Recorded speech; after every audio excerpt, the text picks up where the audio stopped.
जय भीम नमो बुद्धाय सगळ्यांना. जय भीम नमो बुद्ध. आज आपण मलवग्गोचा शेवट करणार आहोत. शेवटच्या दोन गाथा या म्हणजे बरेचसे शब्द त्यातले सारखे आहेत.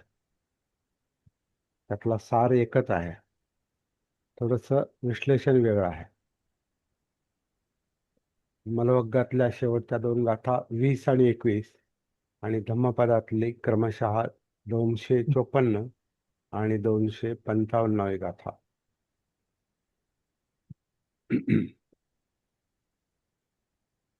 आकाशेव पदं नत्थि समणो नत्थि बाहिरे पपंचाभिरता पजा निपपंचा तथागता.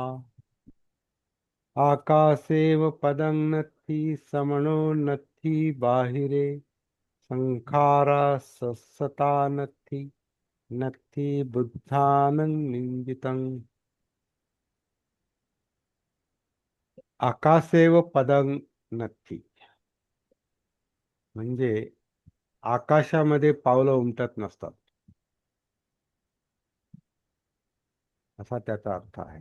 आकाशामध्ये पावलं उमटत नसतात.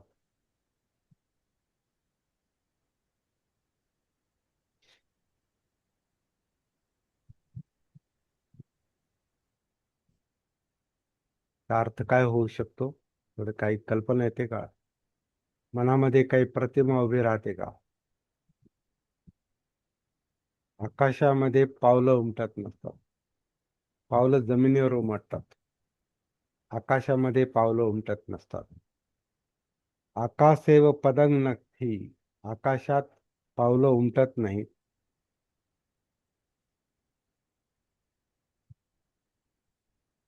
आकाश हे निब्बाणासाठी किंवा दुःखमुक्तीसाठी सुद्धा वापरली जाणारी, त्या दुःखमुक्तीच्या दिशेने जाणारी एक संज्ञा आहे. आकाश जिथं मुक्तपणा असतो, मोकळीक असते. आकाश हे मोकळीक असते म्हणून म्हटलंय मोकळ्या याच्यामध्ये पावलं उमटत नाहीत. पावलं उमटतात नेहमी जमिनीवर. आकाशामध्ये पावलं उमटत नाहीत आणि समणो नथी बाहिरे. आणि श्रमण म्हणजे श्रम करणारा, प्रयत्न करणारा जो असतो तो याच्या बाहेर नसतो. म्हणजे म्हणजे मुक्त अवस्थेच्या बाहेर जात नाही, बाहेर पडत नाही. म्हणजे तो इकडून तिकडे गेलेला आहे. आकाश आकाश म्हणजे मुक्त अवस्थेत गेलाय आणि मुक्त अवस्थेतून तो परत बाहेर पडत नाही, म्हणजे रिटर्न येत नाही, असा त्याचा एक अर्थ आहे. आकाशात कोणतेही पद नसते व पद उमटत नसते.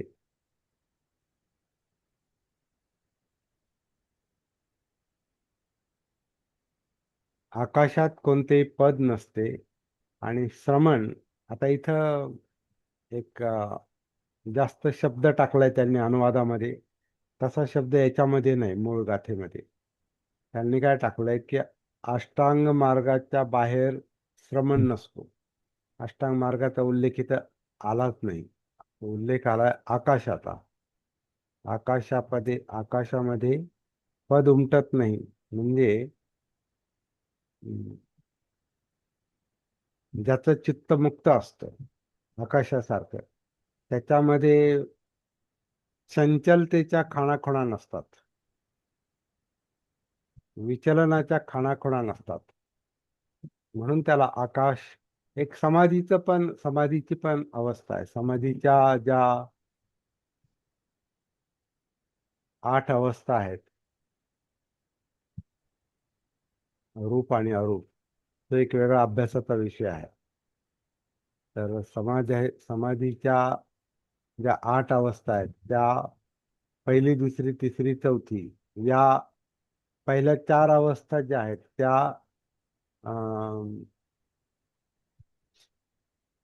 वितर्क, विचार, प्रीती, सुख, समाधी अं, याच्याशी संबंधित आहे.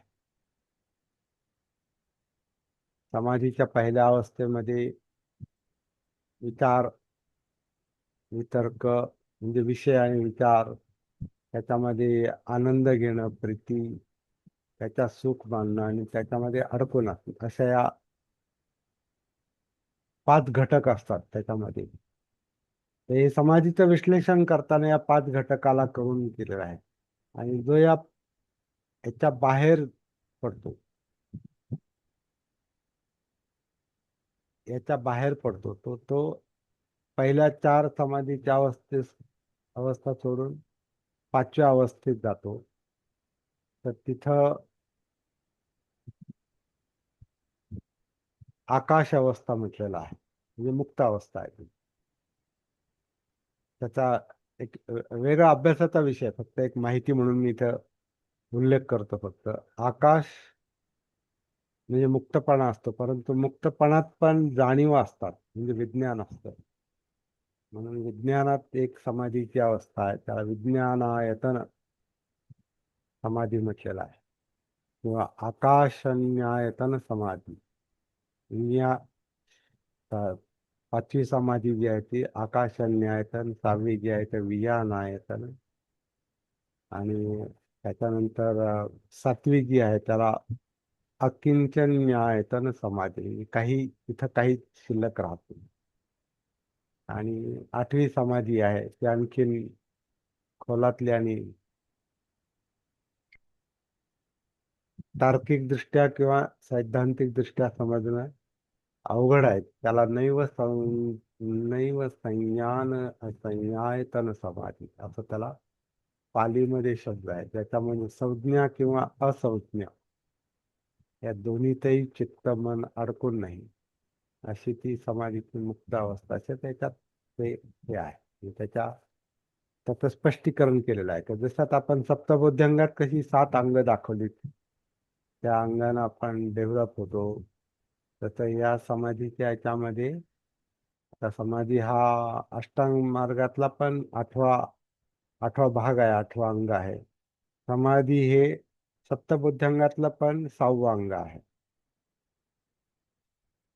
आणि त्या समाधीमध्ये हे 8 अवस्था आहेत, असं त्याचं एक स्पष्टीकरण येतं. तर त्याचा अभ्यास आपण नंतर करूया. आता ह्या नंतर मध्ये मला वाटतं आपण आतापर्यंत खूप विषय टाकलेले आहेत.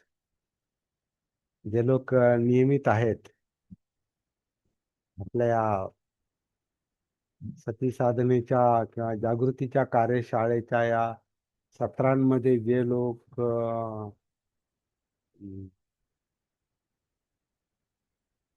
2017, 16, 17 पासून 18, 19, 20 लॉकडाऊनचा काळ होता आणि आत्तापर्यंत सलग चाललंय आपलं काम. त्याच्या आधी मी उत्तर भारतामध्ये जास्त लक्ष दिलं होतं, लॉकडाऊनच्या आधी. तर तेव्हापासून आपण जे अभ्यास करत चाललेलो आहे, सती साधनेचा, जागृतीची कार्यशाळा म्हणून, हे धम्मपद म्हणून, किंवा जे बुद्धांडी धम्म बाबासाहेबांचा जो ग्रंथ आहे त्याला धरून, किंवा आणखीन काही विषय, आपण 40 दिवसांची सत्र हा एक आपला महत्वाचा टप्पा आहे. लेवल 1, लेवल 2, लेवल 3 हे पण आपण सती साधनेचे 3 टप्पे पाहिलेत. बुद्धांना 40 दिवसात बुद्धत्व प्राप्ती मिळाली म्हणून आपण 40 दिवसांची काही सत्र घेतली.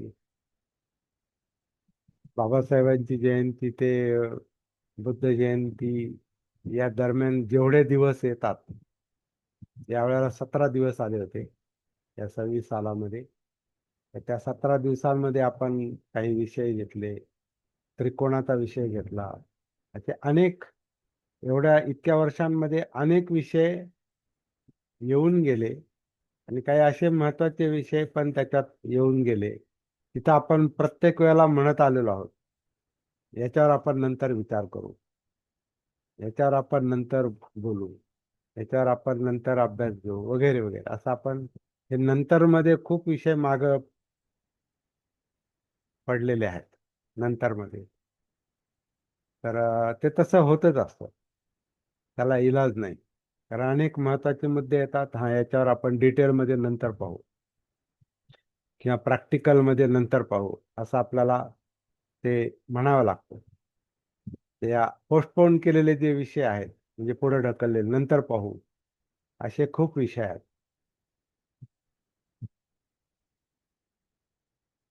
माझ्या व्यक्तिगत प्रॅक्टिसमध्ये 1986 सालापासून मी माझ्या, त्याला मी मेडिटेशनची डायरी म्हणायचो किंवा सती साधनेची डायरी म्हणायचो.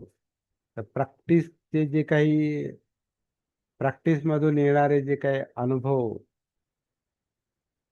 मला येत गेलेत, त्याच्यात मी बऱ्याच ठिकाणी मी असं चौकट करून त्याच्यामध्ये काही विषय लिहून ठेवलेले आहेत माझ्या डायऱ्यांमध्ये. नंतर पाहू, नंतर लिहू, नंतर पाहू, नंतर विचार करू. तर हा, याचा अर्थ असा आहे की काही विषय इतके महत्वाचे, चिंतन करता करता किंवा प्रॅक्टिस करता करता, अभ्यास करता करता इतके महत्वाचे विषय येऊन जातात की लगेचच त्याच्यावर आपल्याला डीप मध्ये जाता येत नाही, खोलात शिरता येत नाही, कारण तो स्वतंत्र विचाराचा विषय आहे. तसं आता मी एक, आता 8 ध्यानं सांगितली, 8 समाधी सांगितल्या, आकाश, तर त्यातली एक समाधीची अवस्था ही आकाशन्यायतन समाधी. तर आकाश म्हणजे आपण पोकळी म्हणतो, पण आकाशाला निब्बाण अवस्था असं पण म्हटलेलं आहे. निब्बाणाची एक मोकळीक आहे, ती मुक्त अवस्था आहे. आणि त्याच्यात पद उमटत नाही, म्हणजे त्याच्यामध्ये संस्कार नसतात, संस्कार मुक्त अवस्था आहे ती. कारण संस्कार हे दुःख आहेत, सभ्य संखारा दुःखाती. त्याच्यामध्ये पद उमटत नाही, म्हणजे त्याच्यामध्ये संस्कारांची चंचलता नाही. संस्कार नसतात असं नाही, संस्कारांची अटॅचमेंट नाही, संस्कारांचे, संस्कारांचं मन किंवा चित्त गुलाम नाही, संस्कारांचं वर्तन गुलाम नाही. कारण ते संस्कार, ती मनोवस्था, ती चित्तावस्था सतीला, जागृतीला समजते, त्याचा बोध होतो, बोधी. तर जिथं बोधी येते, जिथं समज येते, तिथं काही शिल्लक राहत नाही, म्हणजे त्याची फोड होते. म्हणजे त्याची, एक तर त्याची प्रत्येक गोष्टीचं विश्लेषण येतं, फोड होते, आणि मग त्याचं अस्तित्व राहत नाही, कारण ते समजतं. जोपर्यंत एखादी गोष्ट समजत नाही, तोपर्यंत मन त्याला पकडून ठेवतंय, धरून ठेवतंय, त्याचं ध्यान करतं. आणि जेव्हा त्याची फोड होते, जेव्हा त्याचं स्पष्टीकरण होतं, त्याचा धम्मविचय होतो, मग ते अस्तित्व, त्याचं अस्तित्व राहत नाही. अस्तित्व राहत नाही म्हणजे त्यातलं सत्य कळतं, किंवा त्यातला खोलपणा कळतो, त्यातली भ्रामक अवस्था कळते, त्यातलं अज्ञान कळतं, कारण त्याचं ज्ञान येतं, त्याचा बोध होतो, त्याची समज येते, आणि मग तिथं काही राहत नाही. अज्ञानातच धरून ठेवलेलं असतं जास्त संस्कार, आणि संस्कार अज्ञानातूनच निर्माण होतात. अविद्या पच्चया संखारा, आणि त्या संस्काराला धरूनच विज्ञान काम करतं. आता विज्ञान म्हणजे 6 विज्ञान वगैरे, आता हे इतके विषय येतात बोलता बोलता, आणि ते खूप महत्वाचे असतात, आणि त्याच्यामध्ये स्वतंत्रपणे उतरावं लागतं. तसं आता इथे एक असा विषय आलेला आहे आता या मग्गमग्गामध्ये, की आकाशामध्ये पद दिसत नाही, पद उमटत नाही. कोणतेही पद नसतं, चिन्ह नसतं, म्हणजे संस्कार नसतात. आणि जो याच्यासाठी प्रयत्न करतो, निब्बाणासाठी, दुःखमुक्तीसाठी, संस्कार मुक्तीसाठी जो प्रयत्न करतो, तो ह्या आकाश मुक्त अवस्थेच्या बाहेर जात नाही किंवा त्याच्यातून पाठीमागे येत नाही. तिथं तो स्थिर झालेला आहे. त्याच्यासाठी काय करावं लागतं? तर जागृतीची साधना. कारण हे सगळं, हा जो बोधी आहे, हे अस्तित्व, जीवन समजून घेणं आहे. याला मुक्त करणं आहे. याला दुःखातून, यातनातून मुक्त करणे म्हणजे संस्कार मुक्ती. संस्कारांच्या गुलामीतून मुक्ती, कर्मकांडाच्या गुलामीतून मुक्ती, मिथ्यादृष्टी, चुकीच्या धारणा, चुकीचं समज, चुकीची ध्यान, याच्यातून मुक्ती. तर ती मुक्ती मिळवायची असेल तर चित्त मन कशात अडकलेलं आहे ते कळालं पाहिजे, ते दिसलं पाहिजे. आणि ते पाहण्यासाठी आपण सती जागृतीच्या प्रकाशाचा उपयोग करून घेतो. म्हणून आपण कायेमध्ये उतरतो. डायरेक्ट उतरता नाही आलं तर मग आनापानचा आधार घेतो. आनापान सती या क्षणातली, वर्तमानातली, आत्ताची, मागचं पुढचं आनापान नाही, या क्षणातलं आत्ता जे चालू आहे तोच विषय आहे सतीचा. सतीचा विषय मागचा श्वासन, पुढचा श्वासन, मी असं पाहिलं, मी तसं पाहिलं, असा नाही. जे चाललंय ते यथाभूत ज्ञान दर्शन, जसं घडतंय तसं पाहणं. त्यामुळं आत्ताचा श्वास, आत्ताचं आन, आत्ताचं अपान, किंवा या क्षणातलं काया आन, काया अपान, मग त्यातल्या जाणीवा, चित्त, विचार, मनोधन, आणि मग प्रत्येक कृती वर्तमानातली, आत्ताची. तर ह्या सगळ्याचा बोध हा सतीमुळे होतो, जागृतीमुळे होतो. म्हणून ते क्रमाक्रमानं ते काम करावं लागतं. ते आपलं अजून मागं पडलेलं आहे. खरं खरं म्हणजे आपण असं दीर्घ शिबिर घेतलं नाही व्यवस्थित. एक दोन शिबिरं झाली आपली, परंतु आपण त्याच्यामध्ये एक दोन दिवसाचं काम नाही आहे, पण समजून घेण्यासाठी आपण अशी एक दोन दिवसाची शिबिरं घेतलेली आहेत. किंवा आता याच्यावर आपण जवळपास रोजच बोलतो. पण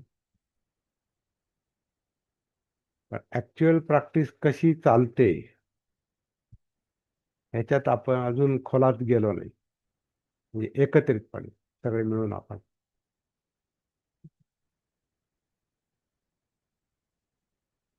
त्याच्या खोलात जाणं म्हणजे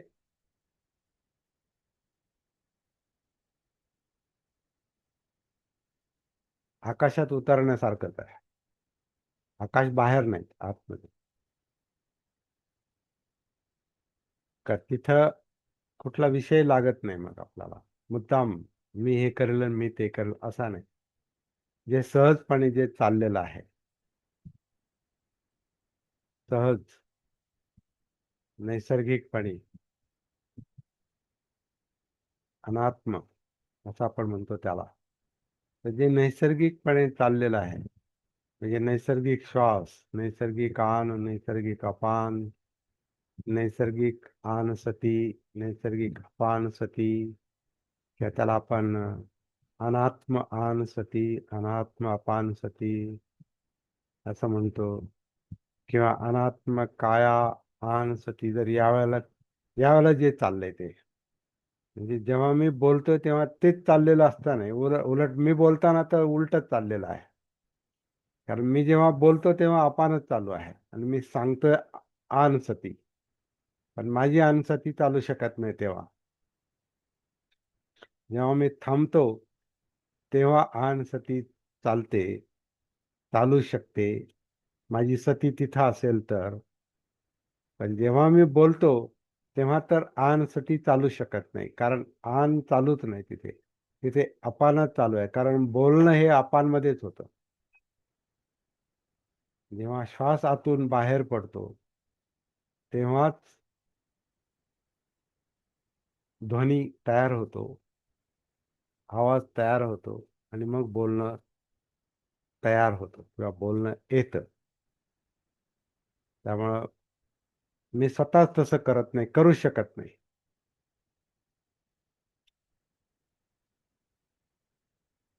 आणि तो अनुभव ज्याला त्याला घ्यायचा आहे. याचा अर्थ असा की या क्षणात जे चाललंय तो सतीचा विषय आहे. आपण बोलतो काय आणि विचार काय करतो याला काही महत्व नाही. चाललंय काय? तर असा हा विषय आहे. बोलता बोलता आपण बरंच फिरतो. ते फिरावंच लागतं. सागरात सागरात जेव्हा आपण काय म्हणतात, पोहतो किंवा चालतो. चालतो म्हणजे प्रवास करतो. तेव्हा पाणी सरळ नाही. पाणी ह्या लहरी आहेत. पाणी ह्या लाटा आहेत. पाणी ही अपडाऊन आहे. पाण्यामध्ये हालचाली आहेत आणि त्या हालचाली वेगवेगळ्या प्रकारच्या आहेत. जसं आपलं मन आहे, चित्त आहे. त्याच्यामध्ये वेगवेगळं आहे. वेगवेगळं चाललेलं आहे. म्हणून आपण जेव्हा कायेत उतरतो, तर जाणीवा अनेक प्रकारच्या आहेत.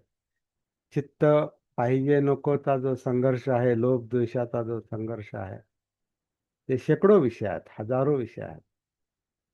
आणि ते अज्ञात जास्त आहेत,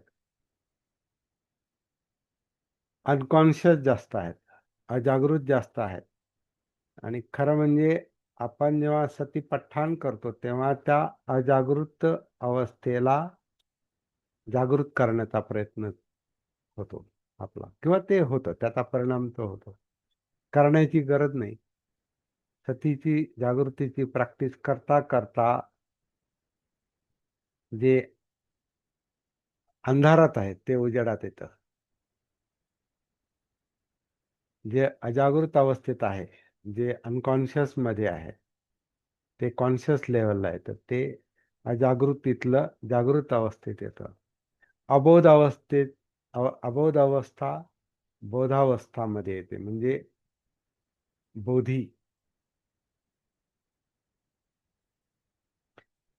अविद्येचं रूपांतर विद्येत होतं. तर जे लोक रेग्युलर प्रॅक्टिस करतात त्यांना मी काय म्हणतोय लगेच लक्षात येईल. तर हा एक मागं पडलेला विषय आहे. एकदमच मागे पडला असा नाही.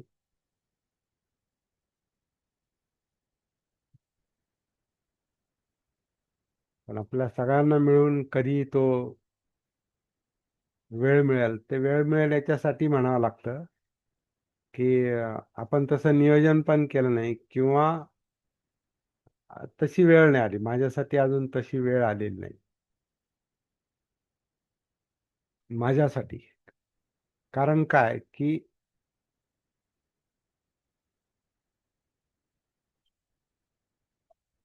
जे काम आपल्याला करायचं शिबिरामध्ये, त्याची खूप पूर्वतयारी आणि खूप स्पष्टता पाहिजे.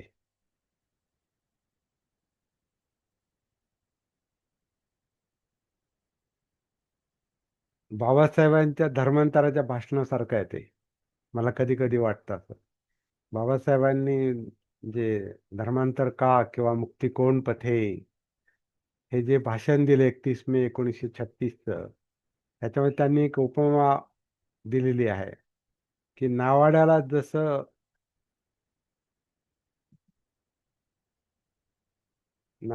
जसं प्रवाशांना घेऊन जाताना, या लोकांना घेऊन जाताना पूर्वतयारी करावी लागते. तर ती पूर्वतयारी बाबासाहेब म्हणते, इतके दिवस आपण पूर्वतयारी केली, आता प्रत्यक्ष काम करण्याची वेळ आलेली आहे. तरी तो विचारी विनिमयच होता. तो धर्मांतर का हा विचार विनिमय चर्चाच होती ती. त्यांनी लोकांच्या समोर विषय ठेवला आणि मग म्हटले आपल्याला हे काम करायचंय. कोणतं? बाहेर पडायचंय. आता हे बाहेर पडायचीच काम आहे ती. चित्तमलाचा किंवा बुद्ध धर्माचा आपण अभ्यास करतो म्हणजे मलातून बाहेर पडायचीच काम आहे. सचित्त परियोदापना. आणि सचित्त परियोदापना कसं होतं याचं उत्तर सती साधनेमध्ये आहे. आणि ते काम कसं करायचं त्याच्यावर आपली चर्चा चालू आहे. जशी बाबासाहेबांची धर्मांतराशी संबंधित, आता हे धर्मांतरच आहे. कारण हे मल हे पण धम्म आहे, धम्म आहेत, अधम्म आहेत ते. आणि आपल्याला सद्धम्माकडे जायचंय. म्हणजे प्रवासासारखंच आहे, धर्मांतरच आहे एक प्रकारे. अधम्मातून सद्धम्मामध्ये धर्मांतर आहे. तर अजून आपली वेळ आलेली नाही, अजून आपली चर्चा चालू आहे. म्हणजे सगळ्या समाजामध्ये ते अजून तर का बरेचसे लोक साशंकच आहेत. म्हणजे अजून काय करायचं बुवा आता बाबासाहेबांनी या दिलेल्या बुद्ध धर्माचं, याचा प्रश्न घेऊनच अनेक लोक प्रश्नात आहेत, अडकलेले आहेत, ब्लॉक झालेले आहेत. मग हे करू का ते करू, इकडे जाऊ का तिकडे जाऊ. सरळ सोपं उत्तर आहे खरं म्हणजे याचं. बाबासाहेबांनी धर्मांतर का हा विषय बोलताना काय सांगितलं की आपण कुठं आहोत ते पहा. आपण काय आहोत, कोण आहोत, कुठं आहोत, कसं जगतो, कसं वागवलं जातं, आपली जीवनशैली कशी आहे, आपल्याला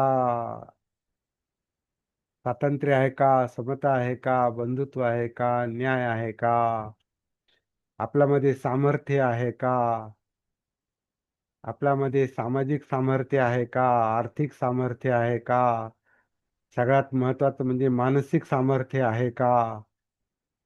म्हणजे आपण कोण आहोत आणि काय आहोत हे आधी पहा, असं असं त्यांना सांगायचे. तो ते त्यांचं जागृतीला उंचावणारच ते व्याख्यान आहे, ते भाषण आहे. ते नुसतं भाषण नाही, ते प्रॅक्टिकल प्रवचन आहे. ते नुसतं प्रवचन पण नाही, प्रॅक्टिकल प्रवचन.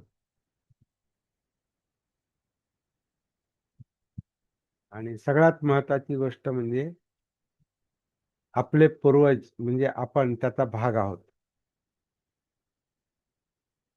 म्हणून आपल्यासाठी बाबासाहेबांनी सांगितलेला बुद्धच तो अजून सापडायचा आहे.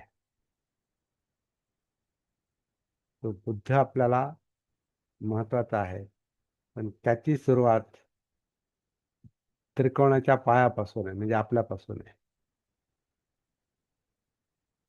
आणि जेव्हा आपण आपल्यात उतरू तेव्हा आपण कोण आहोत, काय आहोत, कसे होतो, आपले वाडवडील कसे होतो, तो विचार का करायचा असतो. आपल्यामध्ये ते संस्कार आहेत, अनुवंशिकता. आणि ते अनुवंशिकतेचे बरेचसे गुण आणि अवगुण त्या परिस्थितीने दिलेले. ती परिस्थिती कुणी कुणी निर्माण करो, त्याला दोष देण्याचं काही कारण नाही. अस्पृश्यता कोणी निर्माण केली, कोणी लादली, कसं वागवलं, काय. मला बाधा झालेली आहे ना, तर मला बाहेर पडायचंय. इतका सरळ विषय आहे तो. मला बाधा झाली, मी पारतंत्र्यात आहे, मी विषमतेत जगतो, मला बंधुत्वात ती वागणूक नाही, मला अन्यायाची वागणूक आहे, मला त्याच्यातून बाहेर पडायचंय. तो सरन्यायाधीश जो बेरोजगार तरुणांना आळशी अं, आळशी बेरोजगार झुरळ म्हटला, कॉक्रोच. हो सर. त्यांनी जे बेरोजगारांना छेडलं त्याच्यातून काय झालं बघा.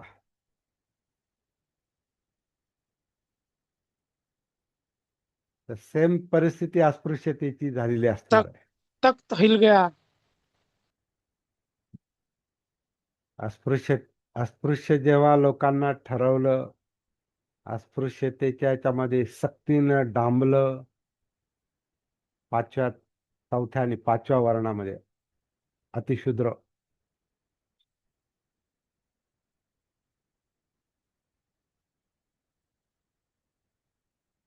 त्याचाच त्यालाच विषय बनवला बाबासाहेबांनी. जसं आता ह्यानी दीपकेनी झुरळ म्हणायचं फक्त निमित्त निमित्त झालं, त्याने अख्खी सगळी 14 कोटी काहीतरी झुरळ जास्त सगळे झुरळ फॉलोअर्स. बाहेर निघाल. थांबा, बोलू नका मध्ये. फॉलोअर्स. मध्ये बोल, शेवटी बोला.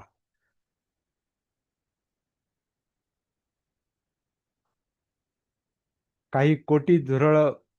आता ते झुरळ हे मला ती संज्ञा मान्य नाही, म्हणजे कारण कसं आहे, ती काय फार मोठी प्रेरणा देणारी गोष्ट नाही. जशी अस्पृश्य आपण अस्पृश्य होते, ही काय प्रेरणा देणारी गोष्ट नाही. पण तो विषय विचार करावा लागतो. तर त्या सरन्यायाधीशानं विषय दिलाय, विषय दिला, आणि हा अभिजित दीपके जो आहे तो, त्याने अजून जात सांगितली नाही, पण तो दलित म्हणतोय. त्याने जात सांगितली नाही, परंतु त्यांनी जो विचार आदर्श जो घेतलाय तो बाबासाहेब, गांधी, नेहरू असे काही त्यांनी आदर्श घेतलेले आहेत. त्याच्याशी आपण 100% सहमत होण्याचं काही कारण नाही, कारण भेसळ झाली. मग त्रिकोण म्हणजे त्रिकोणच. आपल्याला याच्या बाहेर जाऊन आपल्याला काम करताच येणार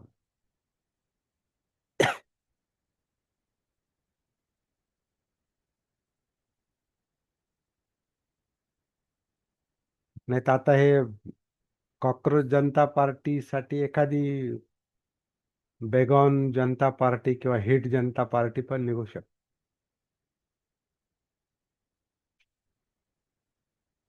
बेगॉन माहीत असेल काय ते, किंवा हिट. तर असं असं प्रश्नातून प्रश्न निर्माण होतील असं काम नाही करायचं. त्याच्यातून प्रश्न निर्माण होतील, चेष्टा होईल, मस्करी होईल.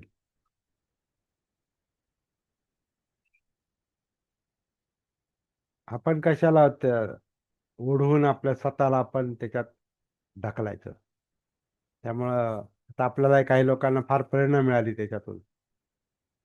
पण आपण आधी अस्पृश्य होतो आणि आता झुरळत जाणार. नो. बौद्ध म्हणजे बौद्धच. आपलं काम जे आहे ते चित्तमल काढायचंय, आपली आयडेंटिटी पुसण्याचं आहे. आणि त्याला बाबासाहेबांचे हे जे मार्ग आहेत, हा मार्ग जो आहे एकमेव मार्ग आहे. दुसरं काही बोलायचंच नाही, दुसरा विचारच करायचा नाही, असं म्हणजे माझं धोरण आहे व्यक्तिगत तरी.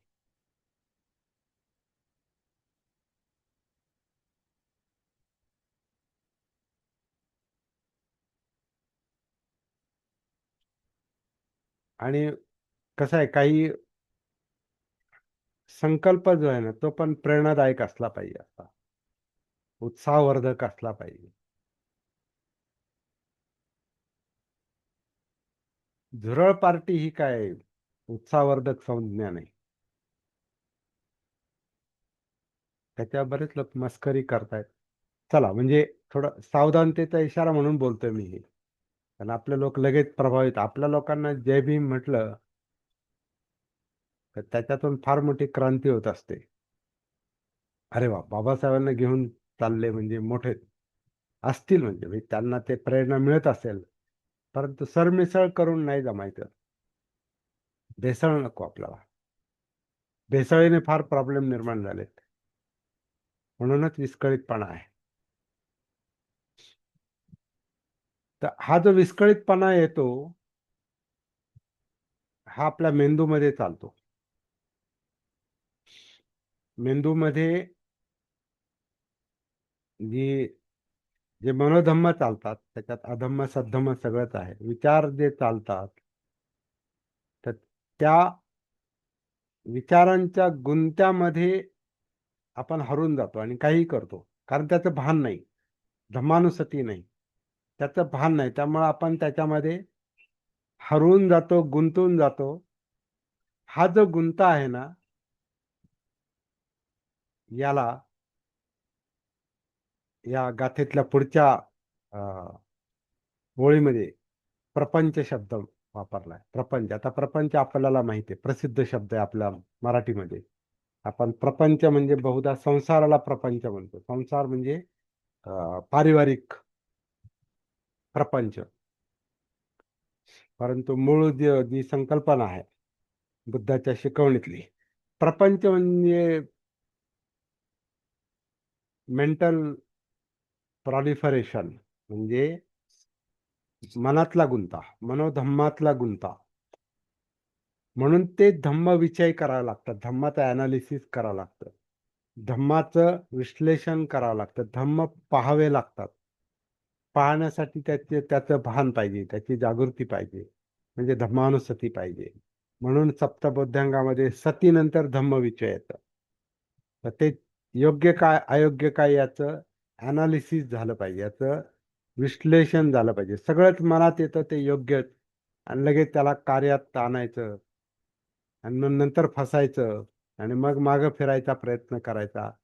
त्यापेक्षा आधीच सावधानता, आधीच जागृती, आधीच उतरून स्वतःमध्ये उतरूनच काय विचार येतात मनात, काय भावना येतात मनात, त्याचं आधी तिथल्या तिथं परीक्षण झालं पाहिजे.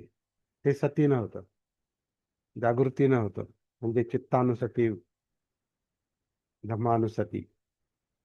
त्याच्या जाणीवा म्हणजे वेदनानुसती, आणि ते कायच चाललंय म्हणून कायानुसती. तर ह्या सतीमुळे त्यातले काय चाललंय ते कळतं.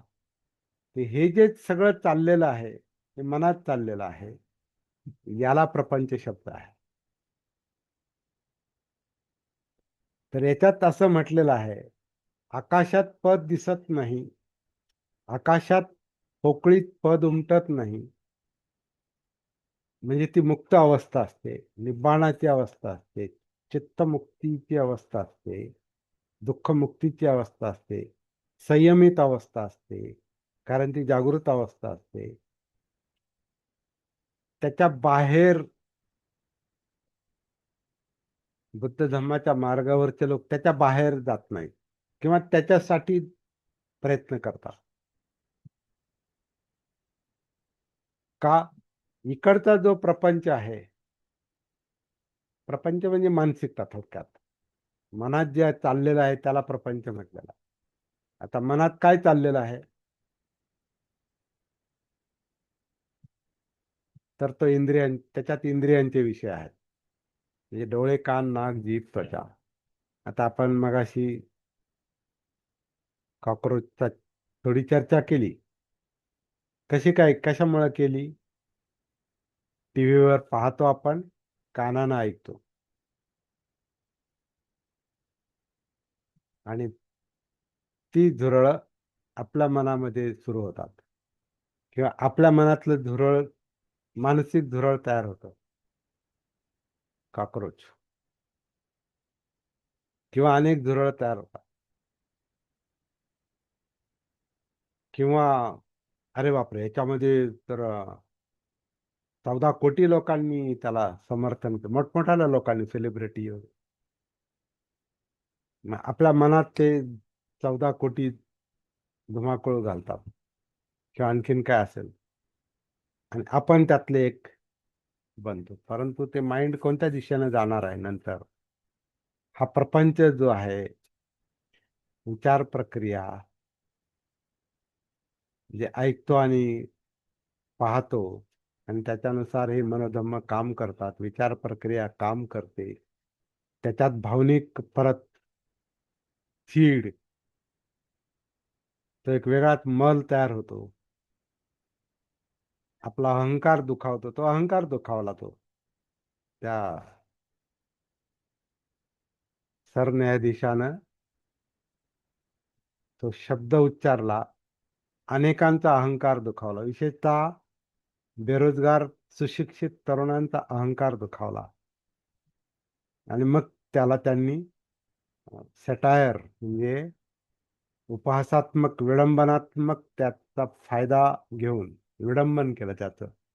म्हणजे त्याच्या शब्दाची चेष्टा करून ती पार्टी काढली वगैरे. म्हणजे आपण हे आपल्या मनात आता हे प्रपंच सुरू झाला त्याला धरून. प्रपंच याला म्हणतात. प्रपंच म्हणजे गुंता निर्माण होणे. कारण याचं कामच गुंता निर्माण करण्याचं आहे. मनोधम, ब्रेन, आणि ते इलेक्ट्रोकेमिकल प्रोसेस आहे. त्याच्यातून जे निर्माण होतं त्याला प्रपंच म्हटलेलं आहे. आता आपल्यामध्ये असे अनेक प्रपंच, अनेक विषयांचे प्रपंच निर्माण झालेले आहेत. आणि विशेषतः आपण ज्या समाजाचा भाग आहोत, ज्या जातीचा भाग आहोत, ज्या व्यवस्थेचा भाग आहोत, त्याच्यामध्ये बाबासाहेब आणि बाबासाहेबांनी सांगितलेले बुद्ध पण येतात, पण ही बाकीची व्यवस्था पण येते. आता हे झुरळाचा मुद्दा त्याच्याशी संबंधित आहे परत. तर हे जे काही आपल्या आत्तापर्यंतच्या आयुष्यामध्ये किंवा आपल्या पूर्वजांच्या आयुष्यामध्ये, म्हणजे मागच्या पिढ्यांच्या याच्यामध्ये जे जे काही घडत आलेलं आहे, आपण त्याचा भाग आहोत, एक्सटेन्शन आहोत आपण, एक्सटेन्शन, वंश परंपरा, पारंपरिक एक्सटेन्शन आहोत. ती आपली आयडेंटिटी परंपरेने चालूत आलेली. म्हणून बापाची जात मला लागते, आणि माझ्या बापाला त्यांच्या बापाची जात लागते, त्यांना त्यांच्या बापाची जात लागते. म्हणजे जात ही वंश परंपरागत आहे. तर हे वंश परंपरेनं ती संस्कृती, ती कल्चर, ती व्यवस्था, ते वर्तन, तो त्रास, ती अस्पृश्यता, तो भेदाभेद, ते सगळं सगळं सगळं पुढं चाललंय. म्हणून हे सगळं संघर्षाचं वातावरण आहे. आणि आपला प्रपंच त्याच्यात आणखीन गोंधळ करतो. तर त्या गोंधळातून बाहेर पडणं गरजेचं आहे. म्हणजे तो प्रश्न सोडवणं गरजेचं आहे. बाबासाहेबांनी ते केलेलं आहे. त्यांनी प्रपंच दाखवून दिला, अस्पृश्यांचा प्रपंच दाखवून दिला, पण अस्पृश्यांना त्या प्रपंचातून बाहेर पडा म्हटले. मुक्ती कोण पथे, ही प्रपंचातूनच मुक्ती आहे. मनातला प्रपंच, मानसिक प्रपंच, मनातली गुंतागुंत, आयडेंटिटी.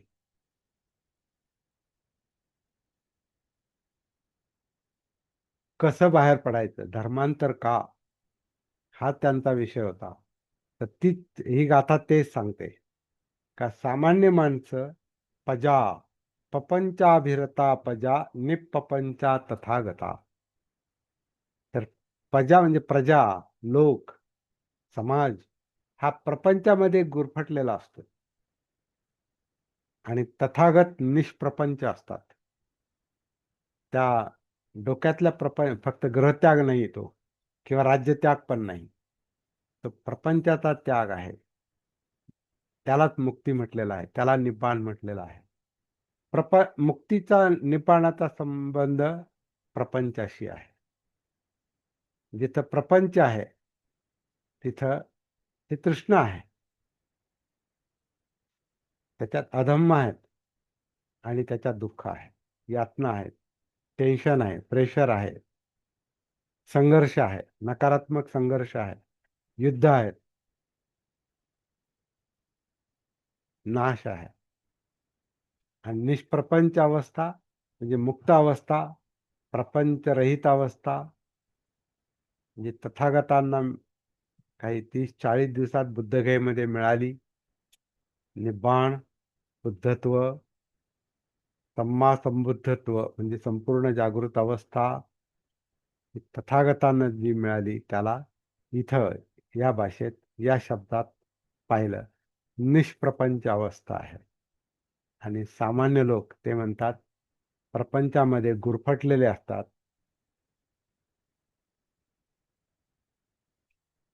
पुढची जी गाथा आहे ती सर्वसाधारण अशीच आहे, फक्त एक शब्द त्याच्यामध्ये काय म्हणतो वाढवलेला आहे, जो परिचित शब्द आहे आपल्याला. पुढच्या त्याच्यात पण तसंच म्हटलेलं आहे, आकाशेव पदं नथी समणो नथी बाहेरे. आकाशात कोणतंही पद नसतं, चिन्ह नसतं, पाऊल नसतं आणि श्रमण त्याच्या बाहेर नसतात. म्हणजे त्या निष्प्रपंच आकाश म्हणजे निष्प्रपंच अवस्था. परत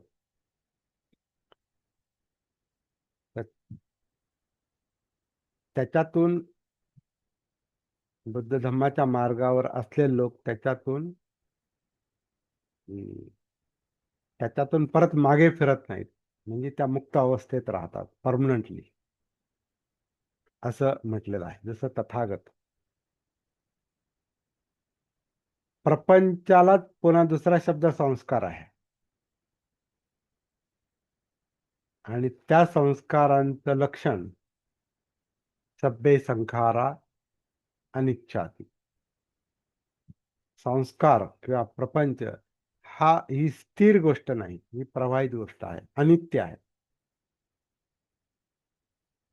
ती ते डायनॅमिक आहे, ती स्टॅटिक नाही, स्थिर नाही, गतिशील आहे.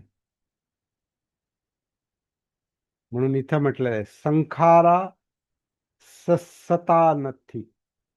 सस्सता म्हणजे शाश्वत, शाश्वत म्हणजे नित्य, आणि सस्सता नथी शाश्वत नसतात म्हणजेच अशाश्वत असतात, म्हणजेच अनित्य असतात.